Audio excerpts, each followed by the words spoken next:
TDS has many event towers, but many of them are considered straight-up bad, or just falling into the category of mediocrity. Only Gladiator, Executioner, and Sledger actually get used outside of being considered a meme. Many event towers have the feeling of being outdated, as they still use Roblox gears or just have no animations at all. And some of them don't even have skins at all. So I will go over every balance changes I think a tower needs, because right now the game is dominated by the same few towers being used over and over again. Starting off with the Slasher, I think the Slasher should lean more into being a better early game tower and receiving a slight DPS buff. Because Gladiator has long outcompeted Slasher for multiple years, so I think buffing Slasher will make it a more viable option for Molten Mode. Next, let's move on to the Frost Blaster. I think the Frost Blaster should become a cliff tower because it is currently just a copy and pasted freezer that also does damage.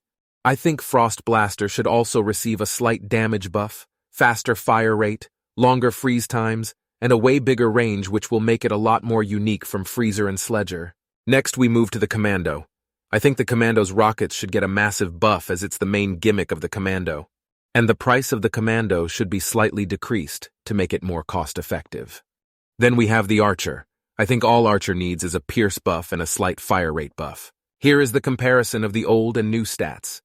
For Elfcamp, just change the placement limit to 3 or add a level 6 with Gatekeeper and Evil Elf to replace Elf Guardians.